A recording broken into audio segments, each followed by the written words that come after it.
세상 사람은 국적이 하나죠. 예수 믿는 우리는 국적이 두 개입니다. 우리는 대한민국 국적이 하나가 있고 천국 국적이 있습니다. 그런데 천국에 있는 하나님의 백성과 이 땅에 사는 하나님의 백성의 차이는 뭘까요? 제가 청소년한테 물어봤어요. 그랬더니 한 청소년이 그 이야기 하더라고요. 천국에 있는데 이 땅에 없는 것 참 많겠죠. 근데 거꾸로 천국에 없는데 이 땅에 사는 하나님의 백성들 가운데 있는 게 있어요. 원죄입니다. 예수를 믿기 전에도 원죄가 있었고 예수를 믿고 난 이후에도 원죄가 있습니다. 여러분이 이 땅을 하직하고 여러분의 영혼이 하늘나라 갔을 때 비로소 원죄는 사라집니다. 그런데 오늘 사도 요한은 아주 놀라운 이야기를 합니다. 만일 우리가 원죄가 없다고 말하면 스스로 속이고 또 진리가 우리 속에 있지 아니할 것이요. 굉장히 중요한 이야기하고 있습니다. 원죄를 모르는 사람은 진리가 없는 사람이에요. 우리가 알고 있는 지금까지 상식을 뒤집어 엎는 이야기를 하는 겁니다. 여러분이 예수를 믿고 의롭다함을 받았어요. 성령이 오셨어요. 그러면 우리는 하나님의 자녀가 되었고 거듭났기 때문에 나는 신앙생활을 굉장히 잘한 줄 알아요. 근데 원죄를 몰랐다면 진리가 없다 그 이야기입니다. 굉장히 쇼킹한 이야기인 겁니다. 나는 예수를 믿고 의롭다함 받았고 그리고 나는 이게 하나님 자녀고 거듭났고 그리고 성령을 받았고 은사를 받았고 내가 수많은 사역을 했고 하나님 부르심을 받았다 기름 부음을 받았다 온갖 이야기를 다 했어요. 원죄를 모르면 진리가 없다 그 이야기입니다. 왜 사도 요한이 그 이야기를 했을까요? 인간은 그리스도를 따라서 지음받았어요. 이미 이것은 창세 전에 그리스도 안에서 우리를 예정할 때 그렇게 작정하셨어요. 그리스도를 따라서 거룩하고 흠없는 자를 세우기 위해서 인간을 만드셨다 그 이야기입니다. 그런데 이 진리와 버금가게 중요한 진리가 있어요. 아담과 하와가 에덴 성산에서 범죄한 이후로 우리에게는 원죄가 들어와 버렸다는 겁니다. 그러니까 원죄를 모르는 그리스도인은 자기 정체성도 모르고 살았다는 거예요. 우리는 지금까지 크리스찬 정체성 그러면 당신은 거듭났습니까? 당신은 이게 오늘 주요 천국에 갈 확신이 있습니까? 당신은 하나님의 자녀입니까? 당신은 성령을 받았습니까? 당신은 영의 법에 살아갑니까? 제가 수없이 이야기했죠. 그런데 타락한 인간의 중요한 정체성, 원죄가 있다는 겁니다. 그래서 오늘 말씀에 뭐라고 이야기합니까? 만일 우리가 죄가 없다고 하면 스스로 속이고 또 진리가 우리 속에 있지 아니할 것이요. 우리는 진리를 깨닫습니다. 그래서 예수를 믿었어요. 여러분 진리를 깨닫는 것과 진리가 우리 속에 있는 것의 차이가 있어요. 진리가 우리 속에 있어야만 우리의 속사람이 바뀝니다. 그런데 우리의 속사람을 여러분 바꾸는 데 있어서 가장 안적인 존재가 뭐죠? 원죄입니다. 여러분이 여러분의 영과 여러분의 마음과 여러분의 속사람을 정말 뜯어 고치려고 해본 사람이라면 인간 안에 원죄가 있다는 걸 처절하게 느끼게 됩니다. 왜냐? 수없이 실패하게 되는 겁니다. 내가 진짜 악한 놈이구나, 악한 년이구나. 그 원인이 뭐지?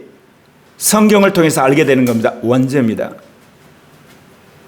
제가 어렸을 때 예수를 믿고 거듭났지만 26살 성령 세례받기 전까지는 나는 크리스찬이나 정체성이 전혀 없었습니다. 2, 3년 교회 다니고 나서 그만뒀죠. 그런데 내 인생 가운데 영이 저를 인도해 온 것을 제가 알아요. 나중에서 알았어요. 아, 그게 영의 계시였구나. 네. 고등학교 갈 때, 대학을 갈 때, 데모를 할 때, 그리고 또 5.18이 일어날 때 뭔가 안에서 영감이 줬거든요. 근데 나는 그게 나에게 주신 어떤 똑똑함인 줄 알았어요. 근데 그게 거듭난 이후에 영이 내 안에 준 계시였댔어요. 성령 세례 받을 때 그걸 가르쳐 주셨거든요. 근데 저는 성령 세례 받고 나서 깜짝 놀랐어요. 하나님이 내 안에 들어오다니 왜 이거를 사람들이 나한테 안 가르쳐 줬지? 이것만 가르쳐도 내가 예수 잘 믿었을 텐데 그래서 나는 성령 받으면 천사가 되는 줄 알았어요. 나중에 보니까 또다시 예전과 똑같이 내가 죄 짓고 화내고, 그 다음에 흔히들 말하는 시기 질투하고 음란하고, 그 다음에 수많은 사람들에 대해서 예를 들면 내가 비판적이 되고, 내 모습이 그대로 있더라는 거예요. 분명히 성령의 은사도 나타나고 능력도 나타나고 변한 것도 있는데, 이게 뭐야 그러다가 성경을 뒤지다가 원죄가 있다는 걸 알게 된 겁니다.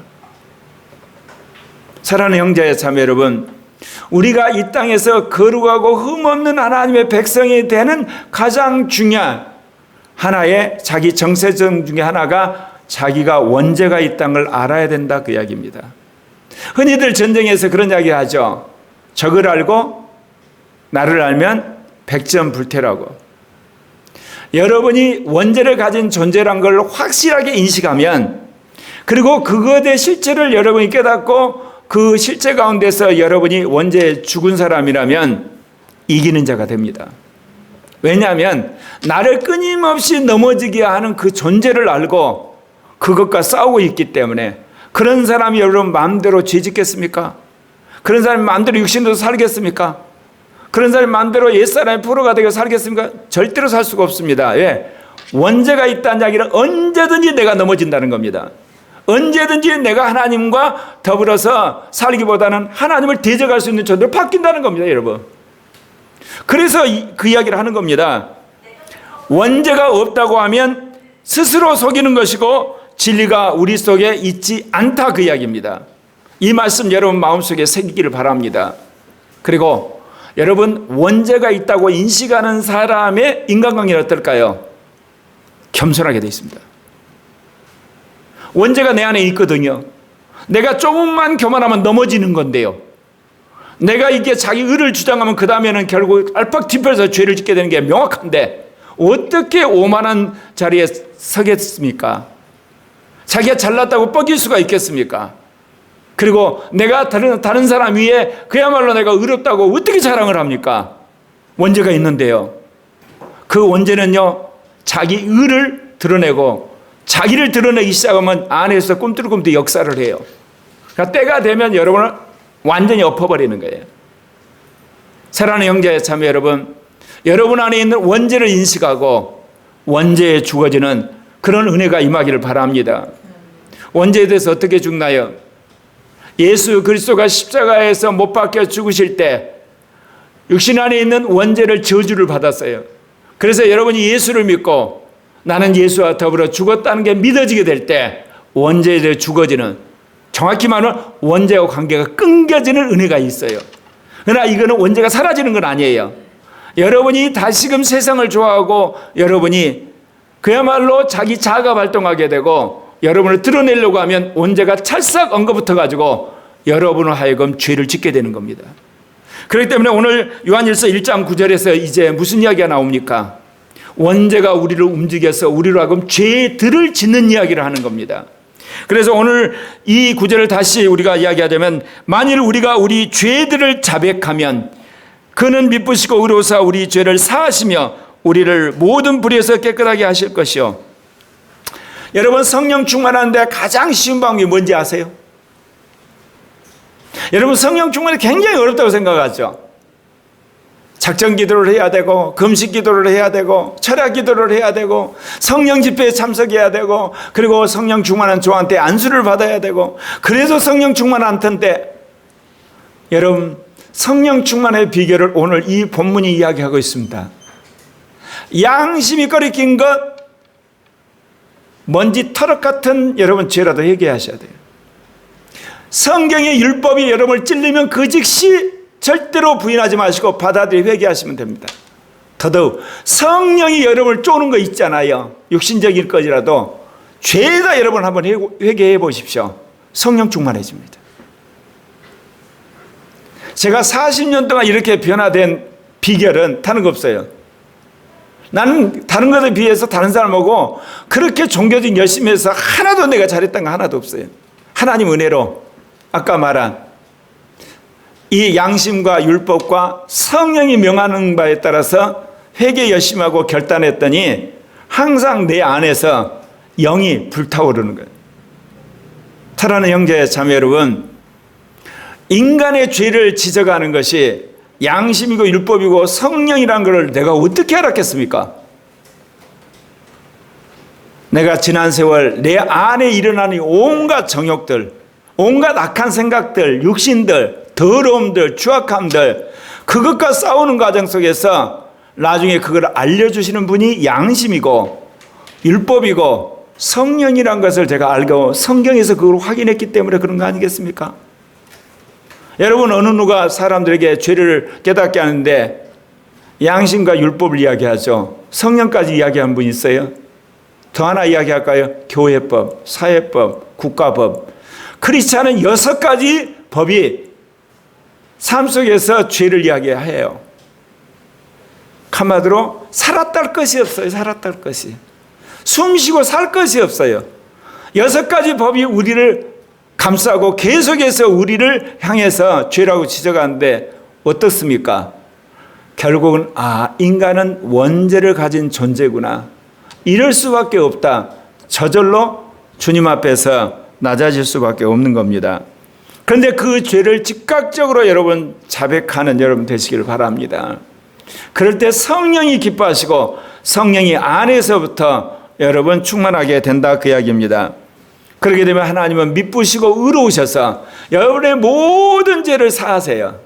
모든 죄, 회개하는 모든 죄를 다 용서를 해주시고, 놀라운 것은 모든 불의에서 여러분을 깨끗하게 해요. 그랬을 때 여러분 안에 와 계신 성령이 안에서부터 충만해지는 거예요.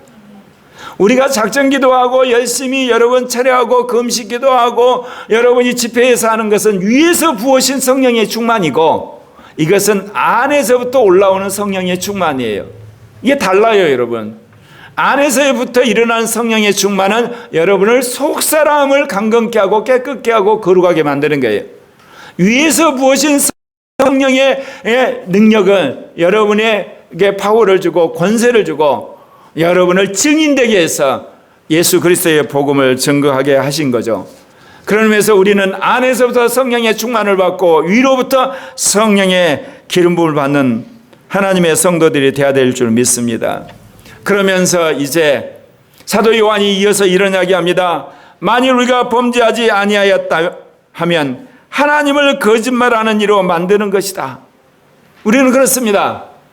내가 예수 그리스도의 피로 말하여 모든 죄를 다 사함받았어. 하나님은 나의 진홍 같은 붉은 죄도 시커먼 죄도 다 씻어버렸어. 하나님은 기억하지 않으신 바 되었어. 맞습니다. 그래서 용서를 하셨고 거기에 대한 형벌마저도 주님께서 이제 제하여 주셨어요. 그런데요, 우리 기억에는 범죄 사실이 있어요. 우리 뇌 안에는 이 범죄 사실이 기록이 되어 있어요. 왜 그럴까요? 또 죄를 지을 가능성이 있기 때문에, 또 넘어질 가능성이 있기 때문에, 또 그런 고질적인 죄를 지을 가능성이 있기 때문에 우리 마박에다가 기억으로 남겨놨어요. 근데 이거를 자칫 잘못하면 마귀가 그걸 이용해 가지고 우리를 참소를 하죠. 너 또 그 죄 졌어. 너 또 그 악한 짓 했어. 그 나쁜 짓 했어. 너 그래가지고 천국 가겠어? 너 그래가지고 어떻게 하나님의 자녀야? 너 거듭났어? 이게 사기야. 그거는 마귀가 조작하는 거예요. 마귀가 속이는 거고 마귀가 여러분을 공격하는 거예요. 여러분, 예수 그리스도를 믿음으로 거듭난 이후부터 여러분 적어도 여러분이 예수 그리스도의 십자가의 보혈을 거부하고 대항하지 않는 한 여러분 하나님의 자녀예요.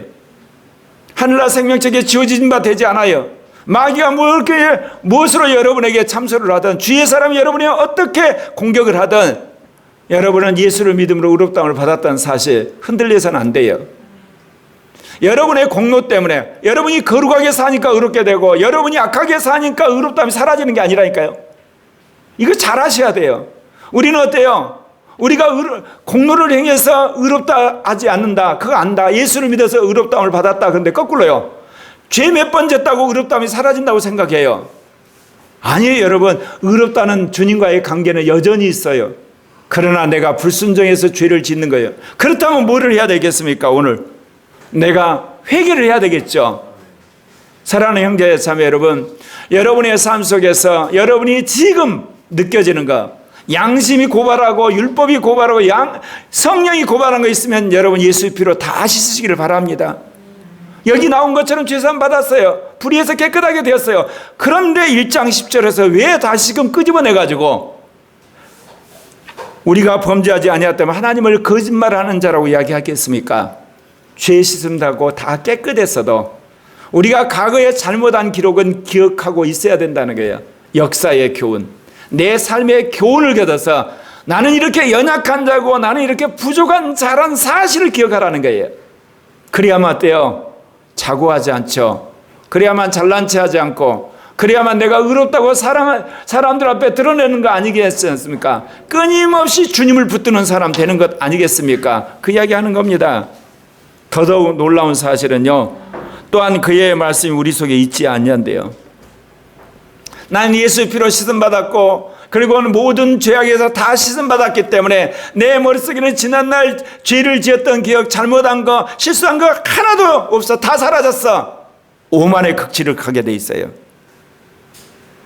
여러분이 언제 겸손해지나요? 실패했던 거, 잘못했던 거, 연약했던 거, 무력한 것을 여러분 인식하니까 여러분 겸손한 거 아니에요? 크리스찬 중에 좌절 한번 하지 않고 엘리트 코스로 간 사람을 나는 신뢰 안 해요. 겸손하죠? 천만의 말씀이에요. 훈련된 겸손이에요. 뼛속 깊이 자기 안에 체화된 겸손이 아니에요. 어렸을 때부터 이날까지 실패 한 번 오고 안고 쭉 왔는데 어떻게 해서 그 사람이 겸손함을 배워요? 어떤 방법으로? 자기에게 힘이 있고 자기의 돈이 있고 자기의 지위가 있고 자기의 사람이 있고 자기에게 모든 것이 있는데요. 저는 그런 전형적인 인물을 예전에 안철수한테 봤어요. 엘리트잖아요. 자기가 깨끗하니까 다른 사람들 그런 줄 알고 대하더니 요즘은 변했어요. 정치판이 얼마나 더러운 줄 알고 또 자기도 더러워졌어요. 자기가 한 말을 자기가 엄청나게 뒤집어 엎는 걸 보면서 자기 의가 별별 아니라는 걸 깨닫는 것 같아요. 좀. 여러분, 정치판도 그러지만 종교판도 똑같은 거예요. 경제판도, 교육판도, 언론판도, 사회판도 다 그래요, 여러분. 종교판은요, 더더욱 그런 거예요. 세상에서는요, 자기에 있는 죄악과 악한 것을 드러내지 않아요. 다 감춰요. 은폐해요. 심지어 거짓말까지 해요. 종교판은요, 끄집어내갖고 회개를 해야 되는 판국이니까 더 죄가 많지 않겠습니까? 까발리니까. 그런데 우리가 항상 거꾸로 산단 말입니다. 과거에 죄 안 짓는 것이 자기 대단한 것처럼 그건 하나님의 은혜였어요, 여러분. 여러분의 잘난 거는 아무 상관없어요. 하나 물어볼까요? 그야말로 사람을 수십 명을 죽이고 온갖 악독한 짓을 하고 말할 수 없이 교도소를 자기처럼, 자기 집처럼 드나든 사람이 마지막에 회개하고 예수 믿고 천국 갔어요. 공평한 거예요? 불공평한 거예요? 하나님은 공평한 분이요? 불공평한 분이요? 말 좀 해보세요. 수많은 사람이 그 불공평한 생각이 은근히 있어요. 그러나 하나님 편에서는 구원에 관한 한 공평하다고 그러세요. 이 세상에 있는 어느 누구라도 자기 의 때문에 천국 올 놈이 없다 그러세요. 이 땅에 그 어떤 년 중에 천국 올 사람 하나도 없다는 거예요. 다 내가 은혜 줘가지고 천국을 내가 들여보냈지. 너희들이 얼마나 거룩했고 너희들이 얼마나 선했고 너희들이 얼마나 진실했냐. 나는 자신이 정말 죄를 진 걸 인정하고 회개하면, 그가 어렸을 때 그런 사람이라면 어렸을 때 80이 다 되어 죽기 직전에라도 나는 그런 사람 구원하기로 작정했다. 이게 구원의 공평한 룰이다. 할 말 있으면 나와봐라. 여러분, 이 땅에서 우리가 살아가는 삶의 논리와 천국 가는 논리는 완전히 다릅니다. 이 땅에서는 죄 없는 사람이 대통령이 돼야 됩니다. 상대적으로. 이 땅에서는 잘못 안 한 사람이 회장이 돼야 됩니다. 이 땅에서는 뭔가 실수가 적은 사람이 목회자가 돼야 됩니다. 왜 그럴까요? 그래야만 그것을 통해서 하나님의 공의가 사람들에게 교육이 되는 거예요. 그를 통해서 하나님이 어떤 분야를 알려지기 때문에 그런 거예요. 그러나 천국은 다릅니다. 모두가 하나님 보시기에 죄인입니다. 모두가 못됐습니다. 모두가 악합니다. 정도의 차이는 있지만, 그렇기 때문에 주님은 예수 그리스도의 십자가 피를 믿는 사람만이 천국으로 들여버리기 작정하신 겁니다. 그래서 구원에 관한 공평한 것 딱 하나가 있습니다. 나이가 어리든 나이가 많든 부자든 가난하든 배웠든 배우지 않았든 예쁘든 못생겼든 장애자든 성이든 예수 그리스도를 정말 인격적으로 받아들이고 자기가 죄인이고 내 안에 원죄가 있고 구원에 관한 예수 그리스도 외에는 길이 없다고 확실히 믿는 사람, 무조건 주님은 천국으로 오라고 합니다.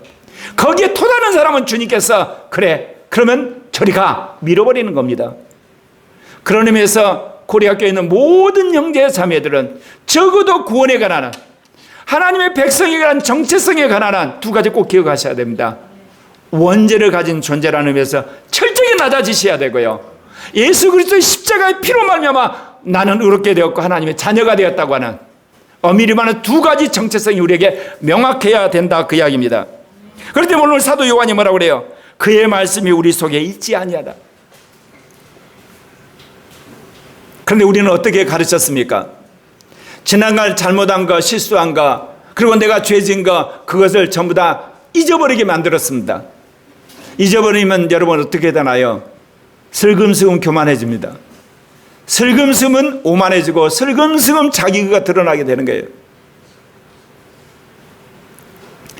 제가 지금도 완전히 끊지 못하고 싸우는 것이 뉴스 보는 거잖아요. 그것도 뭐냐, 가장 앞서간 최신의 뉴스, 가장 앞서가는 리더들이 가지고 있는 전기, 혁신적인 어떤 제품들. 근데 이거를 보면서 왜 내가 이거를 끊지 못할까 스스로를 봤더니 내 안에 자기의가 있어요. 무슨 자기의가 있냐면, 저는 어렸을 때 이날까지 가장 앞서가는 과학, 가장 앞서가는 지도자, 가장 앞서가는 혁신적인 제품, 그리고 가장 탁월한 스포츠 선수들이 가지고 있는 리더십, 가장 앞서가는 회장이 가진 경영기술, 이게 이제 몸에 뱄거든요. 근데 왜 그거를 제가 몸에 뱄냐면, 여러분, 세상에서 사람들에게 말빨이 쓰려면 가장 앞서가면서도, 그리고 가장 좋은 뉴스, 그리고 모든 사람이 통용되는 가지고 있어야지 말빨이 세잖아요. 그거 가지고 흔히들 말하는 내가 자산을 삼은 거야. 정보의 자산을. 이게 몸이 배 있어요. 그런데 거기 하나 엉거붙은 자기가 뭐냐? 나는 제2 종교개혁의 사명자야. 그렇다면 적어도 전 세계 가운데 일어나고 우리나라에 일어나는 중요한 뉴스와 거기에 대한 해맑은 지식을 가지고 거기에 대한 하나의 자기 관점을 가지고 있어야 된다는 자기의가 있는 거예요. 그것 때문에 이게 안 없어지는 거예요. 이게 싸우려고 해도 안 돼요, 이게. 그래서 제가 요즘에 그런 기도해요. 내가 세상에 돌아가는 뉴스를 모르고 한국 교회가 돌아가는 뉴스를 모르더라도 기도 열심히 해서 사무엘처럼 음성 듣고 살면 얼마나 좋겠습니까? 주님 제발 그런 사람 좀 되게 해주세요. 사무엘이 어때요? 기도하다가 내일 사울 온다는 이야기 들었잖아요. 여러분, 그 뉴스는 신문에 안 나와요. 그런 뉴스는 여러분 인터넷 뉴스도 안 나오거든요. 기도해야만 주님 가르쳐 주는 거예요.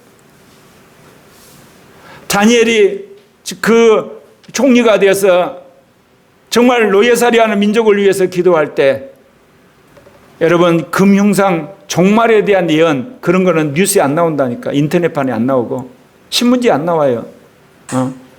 위에는 금이고 그 다음은 은이고 그 다음은 동이고 그 다음은 철로 돼 있고 열발가루는 흙으로 돼 있더라. 그런 것은 영의 계시만 주는 거 아니에요. 그래서 요즘에 제가 안에서 투쟁을 하고 있어요.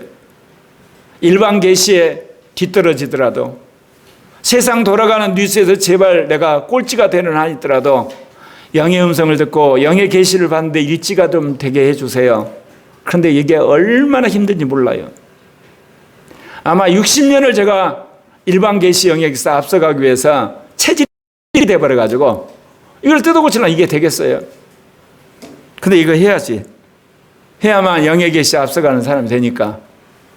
일반 계에서 꼴찌가 되더라도 순서를 바꾸지 않고는 영혼들을 구원하고 그리고 교회를 정말 주님의 뜻으로 인도하고 그리고 더 나아가서 한국을 선교하고 세계 교회를 개혁하는데 무슨 말씀을 여러분들에게 드리려고 하느냐면 여러분이 지나간 날을 가지고 있는 나의 실수, 나의 연약함, 여러분의 부족함을 기억해야 겸손해진다는 거예요. 지금까지는 내가 일반 계시에 탁월하고 앞서가는 그런 어떤 하나님 주신 전력 가지고 가마도 내 자산을 삼았어요. 근데 이제 오니까 주님이 그거 버리라는 거예요. 영의 계시에 탁월한 사람이 되라. 개인이든 사회든 기업이든 나라든 세계든 정말 기도하면 주님의 음성을 즉각 듣는 사람. 가마도 여러분, 옛사람을 깨닫게 되면요, 시대에 뒤뛴 것을 붙들고 있는 것이 죄가 돼요. 오늘날 천동설 이야기하면 무시거는 정도가 아니고 아예 매도를 당하죠. 안 그렇습니까? 오늘날 여전히 남녀 불평등을 주장하고 성경적인 권위로 여자들을 남자들에게 권위에 순종한다는 남자 되면 이거는 완전히 꼴통으로 해서 끝나는 거예요, 여러분. 여러분, 옛사람을 고집을 해도 죄가 되는 세상이에요. 그거 아셔야 돼요. 육신도 말할 것도 없어요. 우리가 율법을 어긴 건 말할 것도 없고 성령은 그렇게까지 민감하게 우리를 지적을 해요. 주님이 나한테 그렇게 이야기하는 거예요. 그렇게 순종을 해야만 말씀이 우리 안에 있게 되는 거예요, 여러분. 여러분의 연약함과 부족함, 여러분의 실수, 여러분이 가지고 있는 죄악 하나님 앞에 고백하는 것 창피한 것 아니에요. 부끄러운 것도 아니고 잘못된 거 아니에요. 주님이 그럴 때 진리가 너희 속에 있다고 이야기하시는 거예요, 지금. 진리가 우리 안에 그를 깨닫게 하시는 거예요. 그리고 그를 뛰어넘는 놀라운 성령의 충만함과 하나님의 계시가 임한 줄 믿습니다. 우리는 우리의 연약함과 잘못과 실수와 부족함과 아픔을 감추려고 해요. 인간적으로는 좋죠. 그러나 하나님은 내가 분명히 말했지, 너의 연약함을 나한테 드러내라. 그래야만 진리가 너희 속에 있는 것이다 이야기하고 있는 겁니다. 우리의 상식과는 너무너무 다른 이야기를 하고 계시는 겁니다. 사랑하는 형제 자매 여러분, 하나님 앞에서 잘난 체 그만하십시오. 하나님 앞에서 나는 아무 문제 없는 것처럼 이야기하지 마시고 하나님 앞에서 나는 잘 굴러갑니다, 그렇다고 생각하지 말라는 거예요. 연약함들 다 드러내라는 거예요. 스트레스 받은 거 다 드러내고 부족한 거 다 드러내고 아픈 거 다 드러내라는 거예요. 이게 범죄한다 그런 의미가 가지고 있는 함입니다. 그러면 내가 너를 긍휼히 여시고 치유할 것이고 진리가 너희 안에서 역사하게 될 것이다. 그러면서 이제 사도 요한이 반대로 나의 자녀들아 내가 이것을 너희에게 했으면 너희로 죄를 범하지 않게 하려 함이라. 지난날에 잘못한 것을 기억은 하고 있지만 이제는 그 죄를 지어서는 안 된다 그 이야기입니다. 이제는 하나님의 말씀에 따라 의를 행하고 진리를 행하고 거룩하게 살고 진실을 행하고 사랑하게 되고 복음을 전해야 되고 그야말로 주님이 원하는 영으로 사는 사람 돼야 되는 것 아니겠습니까? 그렇게 하기 위해서 내가 이 편지를 쓴다 이야기하는 겁니다. 과거의 과오들, 실수들, 연약함을 주님 앞에 고백하고 기억은 해야 되지만 이제는 그거를 떨쳐버리고 성령을 따라서 여러분 거룩하게 사시고 신령하게 살아야 돼요. 말씀을 믿음으로 말미암아 순종하면서 여러분이 정말 책임적인 그리스도인이 돼야 되고 양심이 명하는 바라 선을 행하는 사람 돼야 되잖아요. 그러려고 하는데도 불구하고 우리가 연약해서 넘어진다는 이야기입니다. 그럴 때는 아버지 앞에 우리의 보혜사 예수 그리스도가 계신다는 거예요. 여러분, 고의적으로 죄를 짓는 것과 여러분 어쩔 수 없이 넘어져서 죄를 짓는 건 달라요. 고의적으로 짓는 죄는 대가가 다르게 돼 있어요. 그러나 여러분이 선을 행하려다가 의를 행하려다가 진실하게 살려다가 성령을 따라 살려다 넘어지는 거 주님 즉각적으로 회개하면 주님께서 우리를 위해서 중보해 주신다 그 이야기입니다.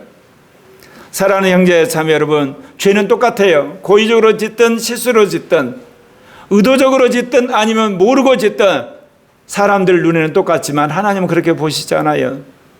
하나님은 고의적으로 짓는 죄는 괘씸하게 여겨서 대가를 치르게 하지만 여러분이 믿음으로 살려가 넘어진 것에 대해서는 그러냐고 주님이 긍휼히 여기시면서 곧바로 용서해 주시는 겁니다. 그런데 그냥 용서해 주는 게 아니에요. 예수의 십자가의 피 때문에 주님이 우리를 용서해 준다고 여기서 말하고 있습니다. 그는 우리 죄를 위한 화목제물이니 우리만 위할 뿐 아니요 온 세상의 죄를 위하심이라. 죄는 항상 대가가 필요해요. 누구의 대가냐 이거예요. 예수님이 대가를 치렀냐, 내가 죄가를 치르냐, 그러면 내 인생이 골로 가는 거예요. 그러니까 회개하시라는 거예요. 회개를 하면 예수가 그 십자가의 피에 대가를 치렀기 때문에 예수가 책임지는 거예요.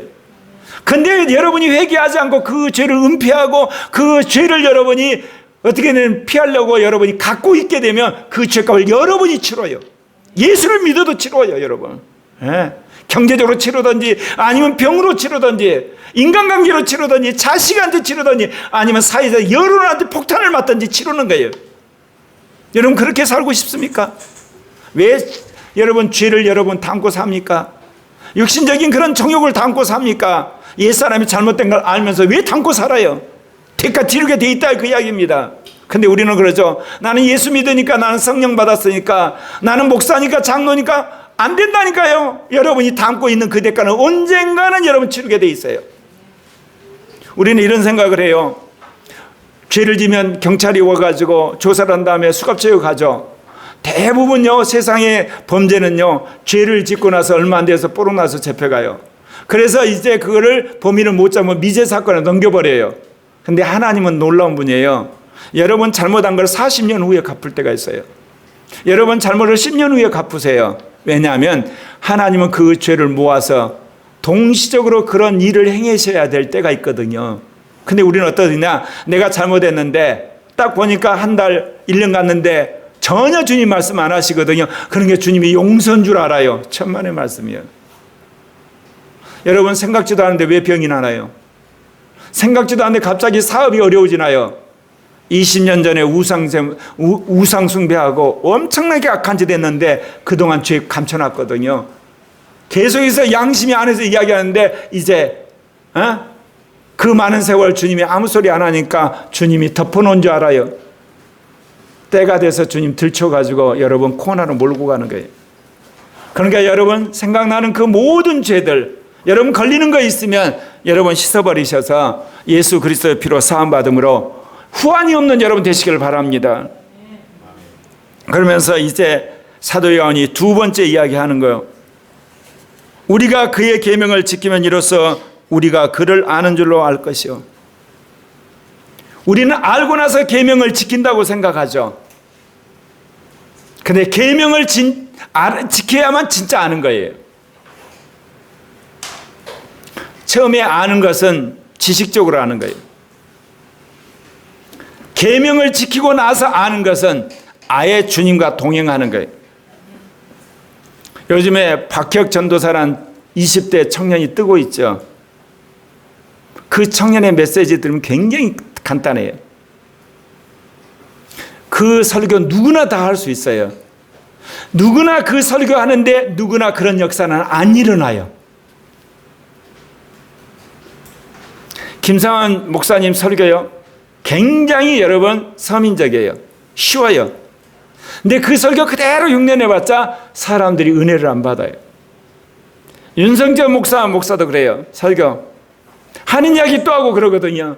근데 그 설교 외워갖고 흉내내보세요. 사람들이 은혜를 안 받아요. 조영기 목사님 설교도 마찬가지. 성령 충만한 사람들의 전도 설교는요, 사실 그 내용을 들으면 별거 없어요. 그런데 가슴이 팍팍 오는 거예요. 성령이 우리를 변화시키는 거거든요. 그런데 가르치는 건 물론 달라요. 가르치는 은사를 가진 사람들이 그렇게 가르치면 아무도 사람들이 은혜 안 받고 다 졸아요. 가르칠 때는요, 지식도 있어야 되고요, 상대방의 이해도 있어야 되고, 예화도 풍부해야 되고, 상황이 잘 맞아야 돼요. 그러나 전도자는 그런 게 아니에요. 전도자는요, 그 전하는 말씀 자체가 불화사처럼 파워가 있어야 되는 거예요. 특별히 인간의 연약함과 아픔들, 그리고 실망과 좌절, 그 다음에 병든 것, 인생의 회의, 그 문제를 해결해주는 강력한 레마가 사람들의 마음에 꽂히게 되면 그 사람들이 은혜를 받고 변화되고 예수 믿게 되는 것 아니겠습니까?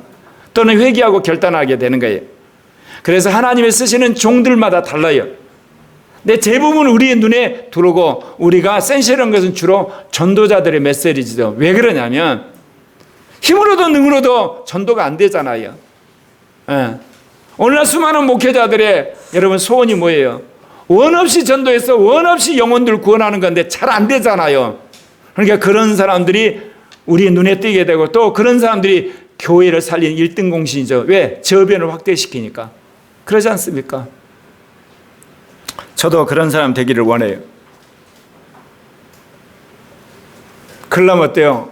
교사의 직분을 내려놔야 되겠죠. 설명하려고 그러고 가르치려고 그러고 알려주려고 그러고 그 다음에 깨닫게 하고 그러면요 전도 안 돼요. 그건. 예. 단순해도 그 말이 그냥 꽂혀야 되거든요. 참 두 가지 하기 참 힘들어요. 무슨 이야기 하려고 이야기하는지 아세요? 알고 계명을 지키는 단계가 있다면 계명을 지켜야지 안다고 하는 단계가 있다니까요. 제자들은 어떤 사람들이었어요? 계명을 지킴으로 예수를 알아간 사람들이요. 야 따라와. 네 하고 따라왔어요.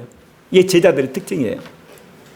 회중들의 특징은 뭐냐면 병 나아야, 귀신 쫓아줘야지, 물질 축복 받아야지, 기적 봐야지, 능력 봐야지, 한마디로 자기 눈에 뭐가 보여야지 겨우 따라와요. 제자의 특징은 뭐야? 따라와. 알았습니다. 순종이란 거예요. 오늘 주님이 그 맥락에서 그 이야기 하시는 거예요. 우리가 그의 계명을 지키면 이로써 우리가 그를 아는 줄 아는 거다. 그렇게 되는 거예요, 여러분. 여러분이 회사나 이런 사회에서 사람을 아는 것과 결혼해서 부부를 아는 것의 사이 차이가 바로 그런 거예요. 속속들이 알게 된다는 거예요.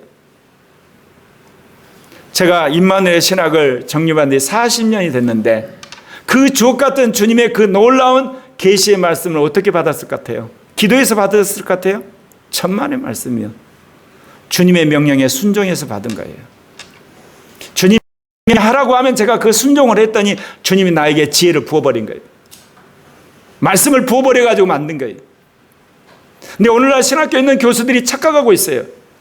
열심히 연구실에서 여러분 책을 펼쳐가고 연구를 하고 수많은 사람 참고문을 보고 그래가지고 나온 논문들 별 볼 일 없어요.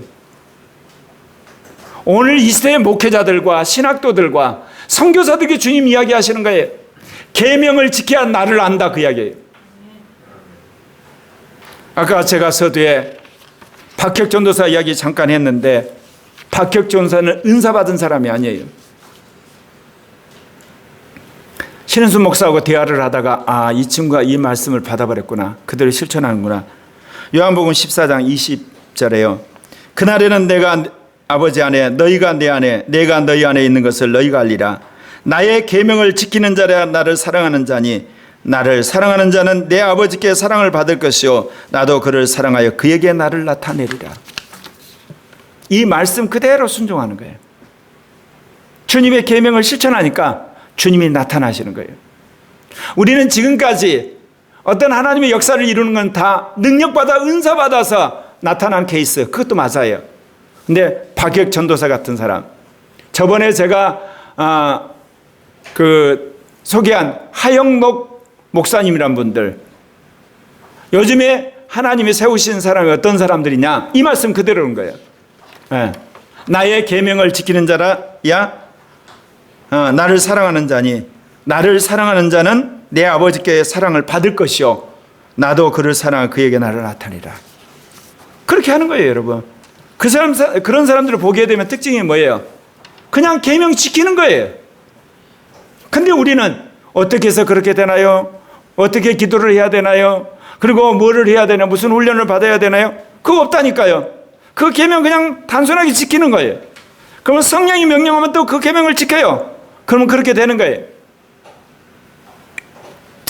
내가 요즘에 어린아이 제자훈련, 청소년 제자훈련, 청년 제자훈련, 작년 다 하잖아요. 왜 그렇게 한 줄 아세요? 제가 제 나이를 역산해 보니까 정말 많이 살아요. 한 30년 살아. 진짜 그거는 정말 감지덕지한 건데, 그러니까 뭐가 오냐면 하나님이 나에게 준 이 모든 말씀이 통째로 날아갈 위험이 있어. 그럼 이거를 전수할 세대를 만든다 그래서 세대 제자 훈련을 하는데, 그제 내가 또 그 전날 오녀한테 은혜를 받았어요. 요즘에 이제 전화하면 아이들이 알거든요. 이제 뭘 질문한지. 음성 듣고 큐티하고, 음성 듣고 동시 있고, 음성 있고 성경 있고, 음성 듣고 밥 먹고, 음성 듣고 놀고, 음성 듣고 기탄 수학하고, 음성 듣고 알지만 그 말씀 나누고, 음성 듣고 놀고. 지금까지 내가 그렇게 이야기한 사람을 들어본 적이 없어. 그 다음날 딱 전화했더니 똑같아. 음성 듣고 밥 먹고, 음성 듣고 기탄 수하고, 음성 듣고 동시에 외우고, 음성 듣고 계명 외우고, 음성 듣고 밥 먹고, 음성 듣고 놀고, 음성 듣고 피아노 가고. 그래서 궁금해서 너 무슨 음성 들었냐 그랬더니 천천히 읽으래요. 그래서 내가 존중해 주기로 했어요. 지금 시간이 없어서 어제는 못 했는데 앞으로 또 하려고 그래요. 그러면서 내가 어린이 세대, 그 다음에 이 청소년, 유아들 교육 가장 중요한 것이 이거구나, 이거. 아예 율법적일 만큼 음성 듣고 공부하고, 음성 듣고 놀고, 음성 듣고 기도하고, 음성 듣고 성경 보고, 이거 철칙 해야겠구나.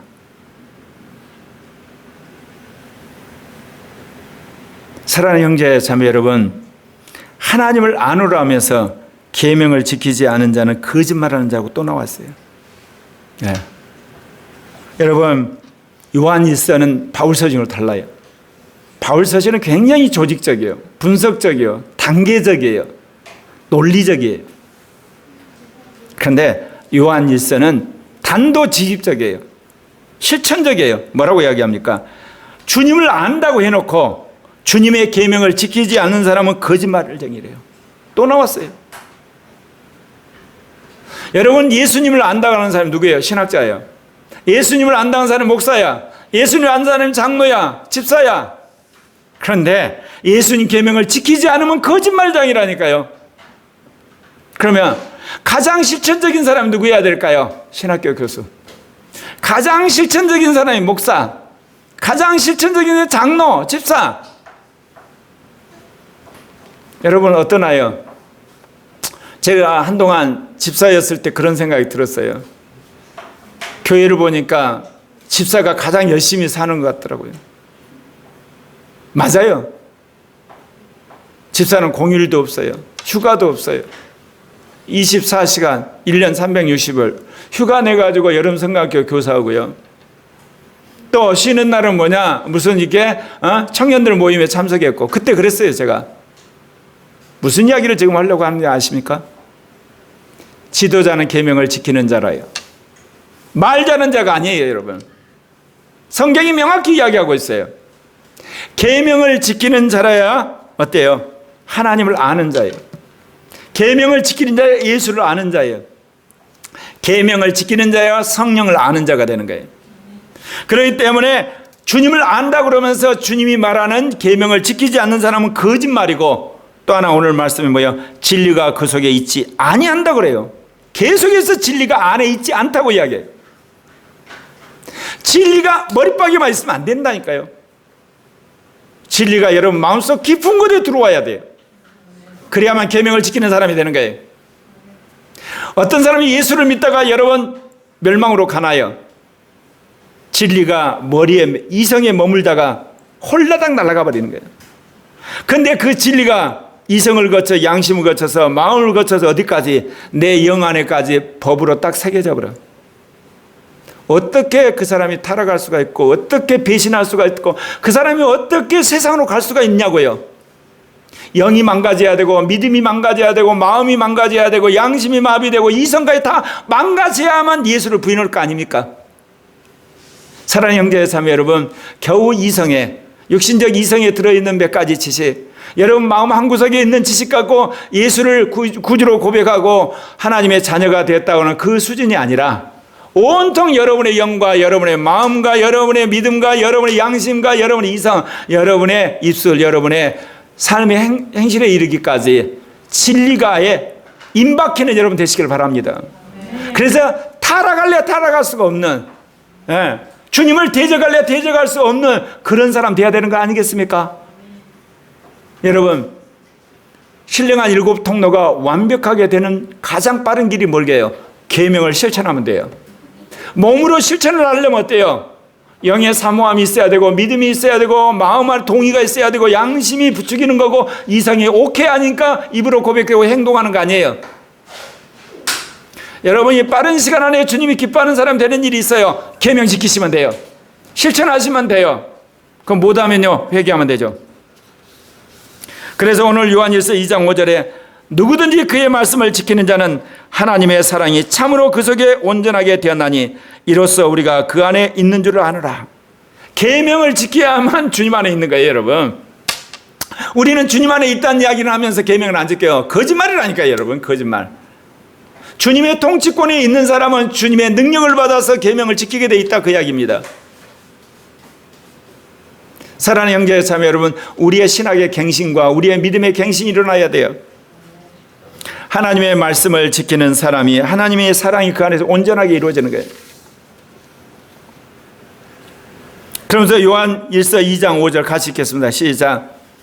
그의 안에 산다고 하는 자는 그가 행하시는 대로 자기도 행할지라. 주님 안에 산다 그러죠. 그러면 주님이 행한 그대로 너도 행하라는 거예요. 그렇게 행하게 된다는 거예요. 그런데 우리가 주님 안에 있지를 않아요. 주님 바깥에 있어요. 여러분, 예수를 믿는다는 것과 주님 안에 있다는 건 달라요. 주님을 믿지만 주님 밖에 있을 때가 얼마나 많아요. 제가 물어볼게요. 여러분, 주님 안에 있으면서 죄를 지을 수 있나요? 아니요. 그 순간만은 여러분 주님 밖으로 가는 거예요. 여러분, 주님 안에 있으면서 어떻게 여러분 음란한 짓을 하나요? 그건 주님 밖에 있는 거예요. 여러분, 주님 안에 있는데 어떻게 해서 도둑질을 하나요? 주님 밖으로 가는 거예요. 주님 안에 있는 사람은 주의 말씀대로 행하는 자라는 것을 여러분 기억하시기를 바랍니다. 그러면서 이제 마지막 사도 요한이 그래요. 사랑하는 자들아, 내가 새 계명을 너희에게 쓰는 것이 아니라 너희가 처음부터 가진 옛 계명이니 이 옛 계명은 너희가 들은 바 말씀이다. 이미 너희가 구약 성경을 통해서 하나님 말씀을 들었다. 그 옛 계명을 들었는데 내가 다시금 새 계명을 너희에게 말한다. 그 이야기하는 겁니다.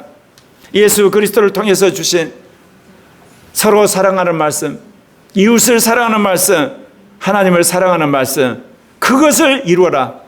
성경에 있는 모든 66권의 말씀을 한마디로 요약하게 되면 주님이 우리를 사랑과 같이 서로 사랑하는 겁니다. 여러분, 인생을 살아가는데 여러분 간단해요. 지혜가 없어요. 경험도 없어요. 뭐 하는데 그 사람을 사랑할 수 있는 길이 무엇인가를 연구하다 보면 모든 게 나오게 돼 있어요. 아무쪼록 계명을 지킴으로 주님을 더 알아가는 여러분이 되시기를 바라고, 주님의 말씀에 순종함으로 말미암아 하나님의 사랑이 여러분 안에 온전해지기를 바랍니다. 기도 제목 같이 읽겠습니다.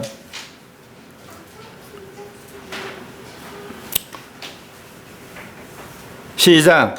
양심과 율법과 성령이 젖어가면 즉시 회개하고 고치게 하소서. 2번. 영과 마음과 이성에 새긴 명령을 실천하는 종이 되게 하소서. 3번. 주의 말씀을 읽고 암송하고 실천하는 데 열심을 내게 하소서. 기도하겠습니다.